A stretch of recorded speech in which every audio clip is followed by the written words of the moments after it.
وہ خاموش ہو گئی ہے, وہ اٹیک نہیں کری. تو کہیں نہ کہیں کچھ نہ کچھ نیتن یاہو صاحب نے بھی گین کرنے کی کوشش کی ہے. بے شک ٹرمپ صاحب نے کہا ہے کہ جنگ نہیں ہوگی, لیکن پھر بھی نیتن یاہو صاحب نے جو ہے وہ مور امپورٹنٹلی یہ بات کرنے کی کوشش کی ہے کہ وہ اٹیکس تو کریں گے, لیکن وہ اٹیک ایئر فورس سے نہیں کریں گے اور وہ اتنے بروٹل نہیں ہوں گے. لیکن اسٹل بہت سارے لوگ مارے جا رہے ہیں اور بہت نقصان ہو رہا ہے اس ٹائم پورے کے پورے غزہ میں. اگلی بات سنیے گا. اب اگلی بات کیا ہے, جب یہ بات پوچھی گئی اس کال کے بارے میں وائٹ ہاؤس سے, تو White House decline to comment on the call. تو وائٹ ہاؤس نے اس کال کے بارے میں کوئی بات نہیں کی. یہ ایکسیس رپورٹ کر رہا ہے کیونکہ اس کو جو ہے وہ بہت سارے لوگوں نے یہ بات بتانے کی کوشش کی, کچھ سورسز نے. اب اگلی بات سنیے گا. اب اسرائیل کی ملٹری کیا کہتی ہے وہ میں آپ کو بتاؤں گا, بیکاز اسرائیل کی ملٹری جو ہے that's a very important.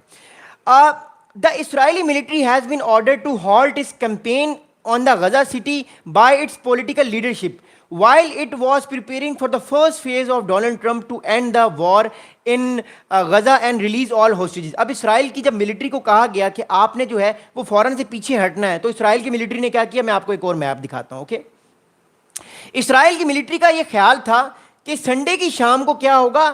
Sunday کی شام کو جو ہے انہوں نے فیصلہ کیا تھا اسرائیل کی ملٹری نے کہ غزہ سٹی کے اوپر جو ہے وہ ٹوٹل بلاکٹ کر کے غزہ سٹی پہ ٹھیک ٹھاک اٹیک کریں گے اور پورے غزہ سٹی میں حماس کی قیادت کو فارغ کر دیں گے, تباہ کر دیں گے, یہاں سے اٹیکس ہوں گے. لیکن جب فرائیڈے والے دن حماس نے کہا کہ ہم اب نیگوسیشنز کے لیے تیار ہیں, تو کیا ہوا, تو فوراً سے اسرائیل کو یہ حکم دیا گیا کہ آپ اپنی فوج جو ہے وہ پیچھے لے آئیں. اب اسرائیل کی فوج جو ہے وہ پیچھے آ چکی ہے. میں آپ کو ایک اور میپ دکھاتا ہوں غزہ سٹی کا, کیونکہ غزہ سٹی بہت انپورٹنٹ ہے, یاد رکھیے گا. اوکے, میں آپ کو دکھاتا ہوں یہ والا میپ. یہ میپ دیکھنا پڑی, یہ ٹرمپ صاحب نے میپ شیئر کیا, اس لیے that's map is very important. یہ غزہ سٹی کا گھیرا ختم کر دیا ہے اور اسرائیل کی فوج اب پیچھے آ گئی ہے. یہ غزہ سٹی ہے. غزہ سٹی ہمیشہ سے امپورٹنٹ علاقہ ہے کیونکہ یہ حماس کا گڑھ ہے.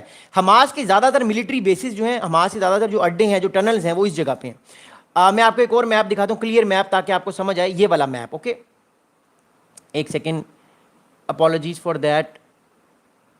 آل رائٹ, اس ٹائم جو مور امپورٹنٹلی جو فوج ہے, یہ غزہ سٹی آپ دیکھ رہے ہیں, یہ غزہ سٹی ہے, اور جو اسرائیل کی فوج ہے وہ یہاں وہ پیچھے آ گئی ہے. تو ایک طرح سے جو حماس ہے اس کو ایک چانس مل گیا کہ وہ ایک طرح سے نیگوسیشنز کرے اور لوگوں کی جو ڈیڈ باڈیز ہیں ان کو بھی موو کرے, اور جو اس کے اس ٹائم ہوسٹیجز ہیں, جو اصل جو ہوسٹیجز ہیں وہ اس ٹائم غزہ سٹی میں ہیں, باقی علاقوں میں اتنے ہوسٹیجز نہیں ہیں. اگلی بات سنیں گا. اگلی بات کیا ہے, اب مور امپورٹنٹلی اسرائیل کی جو اسرائیل کی ملٹری کی طرف سے ایک اسٹیٹمنٹ آیا. یہ اسٹیٹمنٹ جاننا اور اس اسٹیٹمنٹ کو سمجھنا اس سے بھی زیادہ بڑا امپورٹنٹ چیز ہے, because this is very important. اب اسرائیل کی ملٹری کیا کہہ رہی ہے, دا اسرائیلی ملٹری سیٹ, جو آئی ڈی ایف ہے, Israeli defence force, I D F, it is saying that it was directed to advance readiness for the first part of the Trump plan. تو جو اس ٹائم کہا گیا اسرائیل کی ملٹری کو, وہ کہا گیا کہ آپ نے فلی طور پہ اپنے جو چیک پوسٹ ہیں ان کو آپ ڈسٹرائے کر دیں. غزہ سٹی کے جو باہر آپ نے لگائی ہوئی ہیں, آپ اپنی فوج کو پیچھے لے جائیں, سارے کے سارے ٹینکس پیچھے چلے جائیں, اور ساری کی ساری فوج جو ہے وہ اسرائیل کے پیچھے آ رہی ہے آہستہ آہستہ. اب اگلی بات کہ دیکھیے, میں نے آپ کو کال کی ایک بڑی امپورٹنٹ بات بتائی تھی. دیکھیے اس کو سمجھیے گا. اسرائیل جو ہے اس کی جب ڈونلڈ ٹرمپ صاحب کی بات ہوئی ہے فرائیڈے کو نیتن یاہو صاحب کے ساتھ, تو ایک بات طے ہوئی ہے کہ اسرائیل ایئر اسٹرائکس نہیں کرے گا, لیکن اسرائیل جو ہے وہ اپنے مارٹل گولے اپنی فائرنگ سے لوگوں کو مارے گا جو وہ کرنا چاہ رہا ہے, تاکہ اس کا رائٹ ونگ جو ہے وہ خوش رہے اور نیتن یاہو صاحب کی گورنمنٹ فارغ نہ ہو. اب اس بات کو سمجھنے کی کوشش کیجیے گا. اگلی بات یہ ہے کہ ابھی تک کی انفارمیشن کے مطابق بہت ساری اسٹرائکس جو ہیں, بہت ساری جو اٹیکس ہیں ٹینکس کی طرف سے, مارٹر گولے یا راکٹس یا میزائلس پھینکے گئے ہیں اسرائیل کی جانب سے غزہ سٹی کی طرف, اور بہت سارے لوگ انفارچونیٹلی مارے گئے ہیں. حالانکہ ٹرمپ صاحب نے منع کیا تھا, لیکن اسٹل کیونکہ میں نے آپ کو بتایا کال کے دوران کچھ نیگوسیشنز ہوئی ہیں.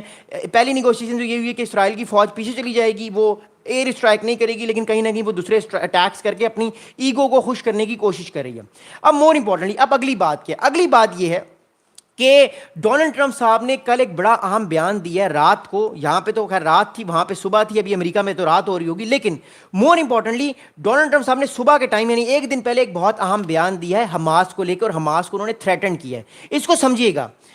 US President Donald Trump has urged everyone involved in efforts to end the Gaza war to move fast.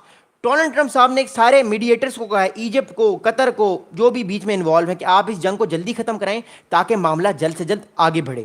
اگلی بات سنیے گا. اگلی بات یہ ہے رائٹ ناؤ کہ اس ٹائم جو بون آف کنٹینشن ہے وہ کیا بنا ہوا ہے, اس کو سمجھیے گا. دیکھیے حماس نے کہا ہے کہ وہ ساری باتوں کو تسلیم کرے گا ٹرمپ صاحب کی, لیکن ایک بات کو وہ تسلیم نہیں کرنا چاہ رہا. وہ کیا ہے؟ Hamas is saying that they will never disarm, وہ اپنا اسلحہ نہیں ڈالیں گے، وہ ڈس آرم نہیں ہوں گے، اور وہ جب پیس پلان ہوگا تو اس میں وہ پولیٹیکل جو لیڈرشپ ہے اس کا حصہ بھی بنیں گے، پولیٹیکل فیصلوں کا حصہ بنیں گے غزہ سٹی کا۔ ٹرمپ صاحب کو یہ بات منظور نہیں ہے۔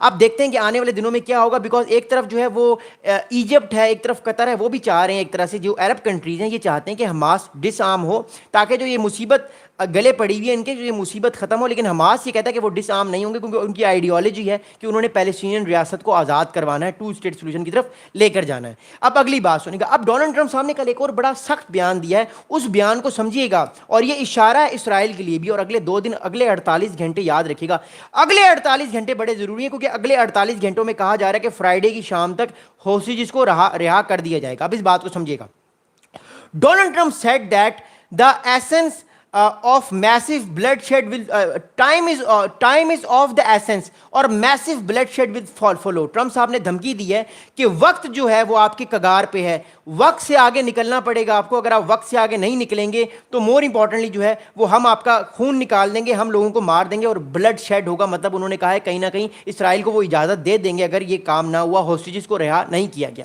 اگلی بات سنیے گا، Trump also said he that the hostages would start to be freed very soon. تو ٹرمپ صاحب کے خیال سے وہ یہ کہہ رہے کہ ان کو یہ لگ رہا تھا کہ ہوسٹیجز تو جمعے کی رات کو ہی رہا ہونا شروع ہو جائیں گے، آج تو منڈے ہے، تو وہ پریشر ڈالنے کی کوشش کریں۔ 3 دن ہو چکے ہیں بائی دا وے حماس کا پیس پوائنٹس ماننے کے لیے۔ اگلی بات سنیے گا، ٹرمپ صاحب یہ کہتے ہیں we don't need flexibility because everyone has pretty much agreed to it but there will be always some changes. اب جب ٹرمپ صاحب سے ایک صحافی نے پوچھا، ہیلی کاپٹر کے پاس وہ کھڑے ہوئے تھے، صبح آپ نے ان کا انٹرویو سنا ہوگا، تو ٹرمپ صاحب سے ایک صحافی نے پوچھا کہ سر یہ بتائیے گا آپ مہربانی کر کے کہ حماس تو کہہ رہا ہے کہ وہ ڈس آرم نہیں ہوگا، تو آپ اس بارے میں کیا بات کرنا چاہتے ہیں؟ اب مور امپورٹنٹلی بات یہ ہے کہ ڈونلڈ ٹرمپ صاحب نے کہا ہے کہ کوئی فلیکسیبلٹی نہیں ہوگی کسی بھی پیس پوائنٹ میں، ہاں اگر ہمیں کچھ لگا تو ہم چینجز کر سکتے ہیں۔ اس کا مطلب ہے کہ ڈونلڈ ٹرمپ صاحب کو بھی اس بات کا پتہ ہے کہ کہیں نہ کہیں حماس کو بھی تھوڑا بہت فیس سیونگ وہ دینا چاہتے ہیں، لیکن دا تھنگ از دیٹ اسرائیل نہیں چاہتا کہ حماس کو فیس سیونگ دی جائے، بیکاز اگر حماس کو فیس سیونگ دی گئی تو پرابلم بن جائے گا امریکہ کے لیے، اور مور امپورٹنٹلی اسرائیل کے لیے زیادہ پرابلم بنے گا، کیونکہ امریکہ تو 10,000 میل کے فاصلے پر بیٹھا ہوا ہے نارتھ امریکہ میں، اسرائیل جو ہے وہ مڈل ایسٹ میں بیٹھا ہوا ہے۔ اگلی بات سنیں گا، ٹرمپ صاحب نے اگلی بات کی کہ ڈونلڈ ٹرمپ صاحب said that it's a great deal for Israel, یہ بہت بڑی ڈیل ہے اسرائیل کے لیے، it's a great deal for the entire Arab world, یہ پوری عرب ورلڈ کے لیے بہت بڑی ڈیل ہے، مسلم ورلڈ، مسلم دنیا کے لیے بڑی اچھی ڈیل ہے، and world so we are very happy about it, اور ہم پوری دنیا کے لیے بڑے خوش ہیں کہ یہ بڑی اچھی ڈیل ہے۔ تو ٹرمپ صاحب کے لیے تو یہ بہت اہم ڈیل ہے۔ اب اگلی بات سنیے گا، اب کیا بات ہے؟ اگلی بات یہ کہ اسرائیلی گورنمنٹ کے ایک اسپوکس پرسن ہیں، ان صاحب کا نام ہے سوش بیڈورسن صاحب۔ سوش بیڈورسن صاحب جو ہیں یہ اسرائیلی گورنمنٹ کے اسپوکس پرسن ہیں۔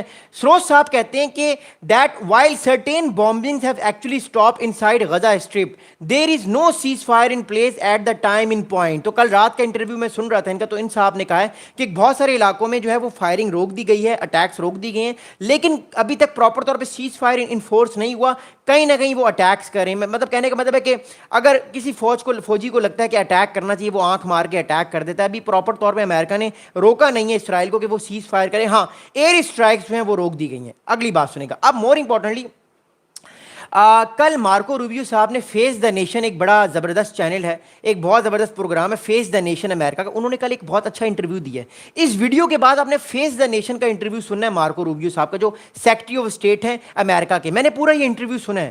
اب مارکو روبیو صاحب نے کل کیا بات کی ہے وہ سنیے گا زور سے۔ مارکو روبیو صاحب نے کہا ہے کہ bombings need to stop to facilitate a hostage release. تو مارکو روبیو صاحب نے کہا کہ بامبنگ جو ہے وہ رکنی چاہیے تاکہ ہوسٹیجز کو ریلیز کیا جائے، کیونکہ دیکھیں نا، مثال کے طور پہ اگر بامبنگ ہوتی رہے گی تو اگر اسرائیل مثال کے طور پہ اگر حماس کے لوگ جو ہیں وہ ہوسٹیجز کو لے کر آ رہے ہیں آگے، اور ایک دم سے بامبنگ کر دی تو لوگ تو مارے جائیں گے نا، ہوسٹیجز بھی مارے جائیں گے۔ تو کہا جا رہا ہے کہ اسرائیل اس طرح کا کوئی فالس فلیگ آپریشن بھی کر سکتا ہے اپنی اس آپریشن کو جاری رکھنے کے لیے۔ اگلی بات سنیے گا، اگلی بات یہ ہے کہ مارکو روبیو صاحب کہہ رہے ہیں کہ you can't release hostages while there is still bombing going on, that has to stop but you also have to work through the other logistics. اب یہ بڑی ایک امپورٹنٹ بات کی گئی ہے۔ مارکو روبیو صاحب نے ایک بات کی ہے جس سے مجھے ایک اور خیال آیا، وہ میں آپ کو بتاتا ہوں۔ مارکو روبیو صاحب نے کہا ہے کہ آپ جب تک بامبنگز کرتے رہیں گے، معاملہ حل نہیں ہوگا. آپ جب تک بامبنگس کرتے رہیں گے معاملہ حل نہیں ہوگا. آپ کو بامبنگس ختم کرنی پڑیں گی. اگر آپ بامبنگس ختم کریں گے تب ہوسٹیجز رہا ہو سکتے ہیں. مطلب اسرائیل کو وہ ایک میسج دے رہے ہیں. اور مارکو روبیو صاحب نے ایک اور امپورٹنٹ بات کی, انہوں نے کہا کہ اور بھی ڈفرینٹ طریقے ہیں ہوسٹیجز کو رہا کرنے کے. اب کون سا ایک اور طریقہ ہے ہوسٹیجز کو رہا کرنے کا, وہ میں ابھی آپ کو بتاتا ہوں. لیکن اس سے پہلے میں آپ کو ایک میپ دکھانا چاہتا ہوں, اس کو سمجھیے گا. اوکے, میں آپ کو ایک میپ دکھانا چاہتا ہوں, اس سے آپ کو یہ چیز اور زیادہ امپورٹنٹلی سمجھ آئے گی اور اس کو انڈرسٹینڈ کیجیے.